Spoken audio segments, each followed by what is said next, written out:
guys, so I want to get some money messages. So yeah, let's see what comes out. We've got the King of Cups, which just popped out on its own. The Nine of Pentacles.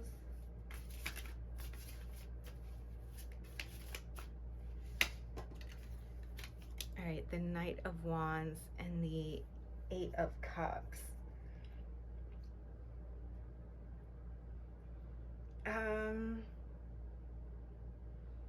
I really like this Eight of Cups because you can see like someone's trying to like shoot her and she like just narrowly misses the arrow.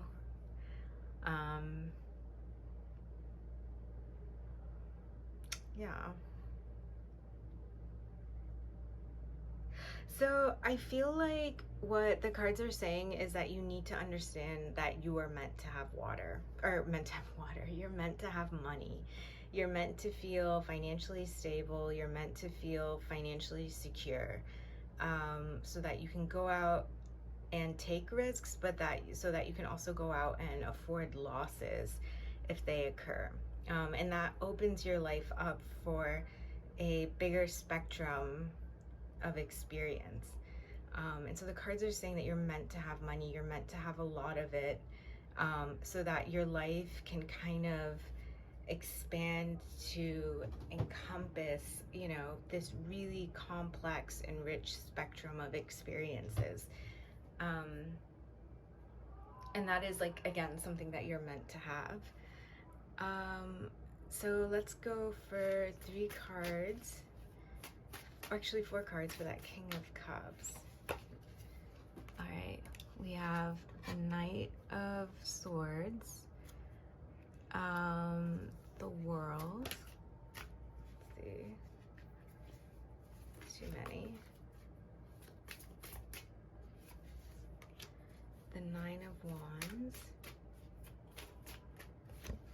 and the Moon.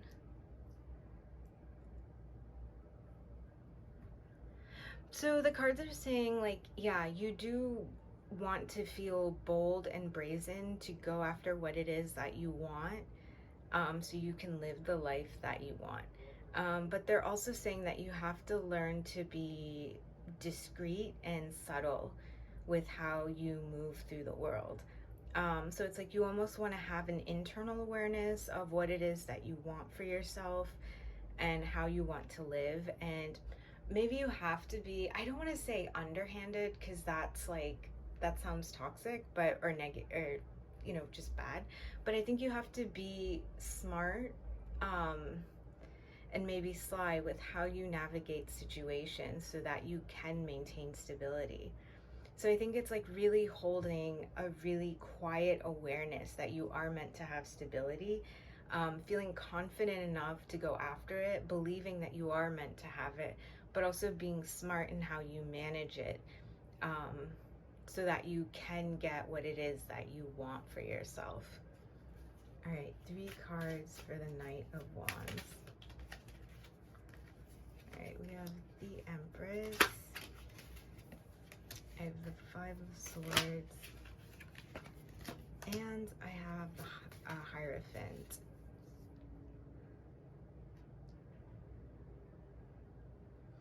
Okay, the cards are saying you're meant to be in like a position of power with money. So you're always meant to be on top, meaning money isn't meant to rule your life. You're meant to use money as a way to empower you, so that if you find yourself in situations that aren't happy, that don't make you happy, that are uncomfortable, you do have some sort of support system or some sort of stability that you can get yourself out of it.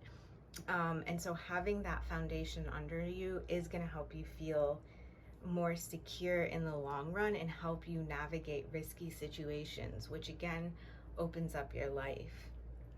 3 cards for that Nine of Pentacles. Okay, we have the Mirror, which is the Wheel of Fortune, the Fool,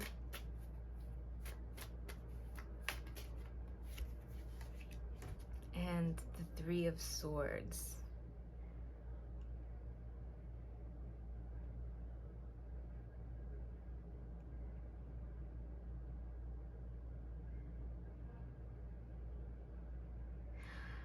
So, what I'm getting from this is the cards are very much saying, like, leave behind a lot of these, come into awareness of a lot of your, like, negative belief systems around money. Maybe your, any experiences that you've had that might have created beliefs that you're not allowed to have money, that you're not meant to have a stable life, that you're not meant to be content or healthy. Like, kind of come into awareness of those scarcity mindset thoughts, and kind of liberate yourself from the lie. Like, see them as a lie. Like, if you see in The Fool, she's holding Pinocchio, and Pinocchio's nose is long. So, like, Pinocchio is, like, kind of like the liar. So, in this situation, she has, like, a new beginning and, like, a life ahead of her, and she's kind of aware of the lie in the center of it. And you can see that, like, she's looking over him, so she's in a position of power over the lie.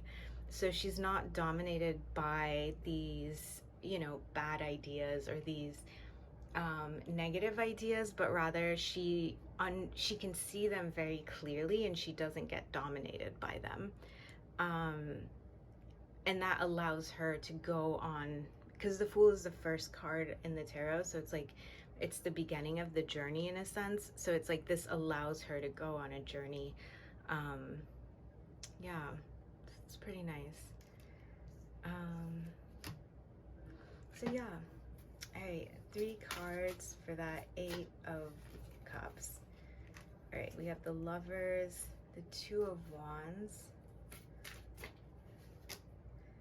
the 7 of Cups, and the 6 of Cups.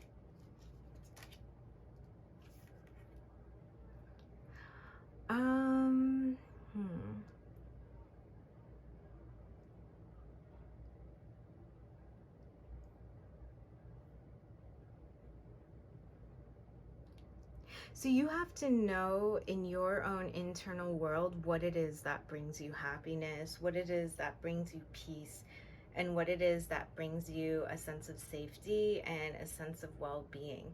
Because what's going to happen is when you're out in the world, you're going to have situations that challenge your own belief systems and that challenge your own ideas. And they're going to kind of like corner you in a way. And so you have to constantly kind of maintain an awareness of what it is you believe, what it is you want for yourself, and know how to, I don't want to say survive those situations, but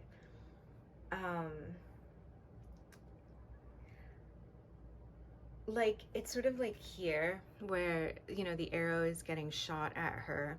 Like, she knows that she's safe and that the arrow is not safe for her.